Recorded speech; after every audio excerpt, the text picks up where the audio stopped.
किसान भाइयों नमस्कार। स्वागत है एक नए वीडियो में। और आज के इस वीडियो में हम बात करेंगे धान में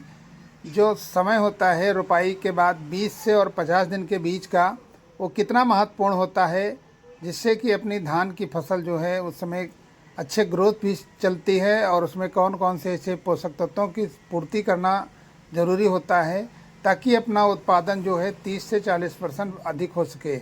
तो किसान भाइयों, इस वीडियो में हम कुछ ऐसे खास उपाय बताएंगे और जो 20 से और 50 दिन के बीच का समय होता है इसके बारे में भी जानकारी देंगे। वीडियो अगर पसंद आए तो आप वीडियो को लाइक कर सकते हैं और जो हमारे किसान भाई चैनल पे पहली बार आए हैं वो चैनल को सब्सक्राइब कर लें ताकि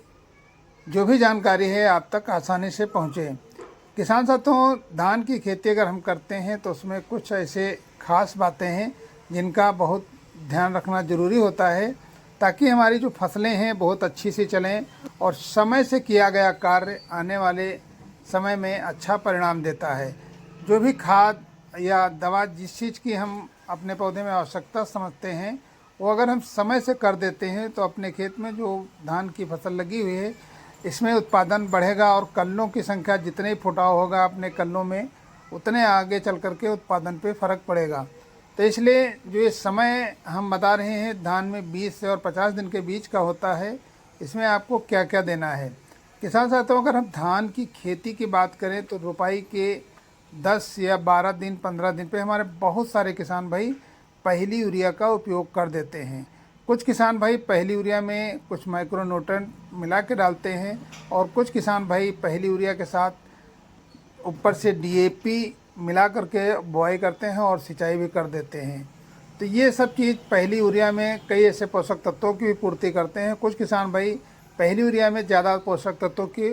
पूर्ति नहीं करते हैं और जब आपका धान 20 दिन के बाद होता है यानी 20 दिन से और 50 दिन के बीच की अवस्था होती है, इसमें कल्लों का फुटाव बहुत तेज़ी से होता है। अगर इस समय ज़रा सी लापरवाही होती है तो अपनी फसल पे इसका विपरीत असर पड़ेगा। तो इसलिए किसान भाइयों,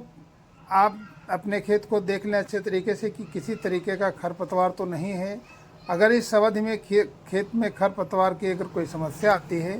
तो आपका धान अगर 25 दिन का हो गया है तो आप खरपतवार नियंत्रण के लिए दवा का उपयोग कर सकते हैं। किसान साथियों, जो ये 30 दिन का समय होता है यानी धान की रोपाई के बाद 30 दिन के बीच में अगर आपने पहली यूरिया का प्रयोग 15 दिन के आसपास कर दिया है तो ठीक 15 दिन के बाद यानी 2 सप्ताह के बाद आपको हल्की यूरिया देना भी ज़रूरी होता है, क्योंकि अपने पौधे का मुख्य भोजन नाइट्रोजन है और उसकी अगर हम समय से पूर्ति करते हैं, साथ में कई ऐसे पोषक तत्वों की पूर्ति करते हैं जो कि अपनी फसल में बहुत अच्छा रिस्पॉन्स देगा। तो किसान साथियों, अगर हम दूसरी यूरिया डाल रहे हैं 30 दिन का अगर आपका धान हो गया है तो 30 से 35 दिन की अगर आप अवधि ले रहे हैं या तो बहुत किसान भाई 30 दिन पे ही दे देते हैं तो उसमें आपको कुछ खास माइक्रो न्यूट्रेंट यूरिया के साथ में देना है।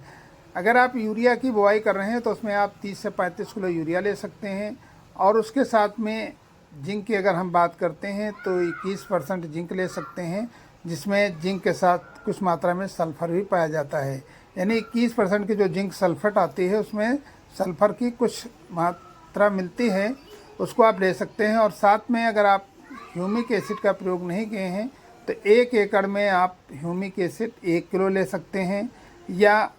फिर उससे अगर आप कोई अच्छी क्वालिटी में बेस्ट क्वालिटी में ह्यूमिक पा जाते हैं तो 500 ग्राम से लेकर 1 किलो तक डाल सकते हैं। और अगर आप 21% की जो जिंक की मैंने बात की है उसका आप 5 से 7 किलो ले सकते हैं और 30 से 35 किलो यूरिया ले सकते हैं। इन सबको मिला के डाल देते हैं तो आपकी फसल में बहुत अच्छा से ग्रोथ चलेगा और जब ग्रोथ चलेगा तो कल्लों की संख्या बढ़ेगी। कल्लों की संख्या बढ़ेगी तो आपके खेत में अच्छे पैदावार के आसार मिलेंगे। तो किसान साथियों, ये महत्वपूर्ण समय है क्योंकि ये धान के लिए बहुत कल्ले निकालने के लिए बहुत अच्छा समय है। इस समय आप संपूर्ण अपने खेत की जो तैयारी है उसको कर लें, यानी पोषक तत्वों से लेकर नमी, पानी, इन सब चीज़ों की पूर्ति अगर समय से करते रहेंगे तो आपका उत्पादन बहुत अच्छा होगा। तो फिर मिलेंगे अगली जानकारी के साथ अगले वीडियो में, तब तक के लिए नमस्कार।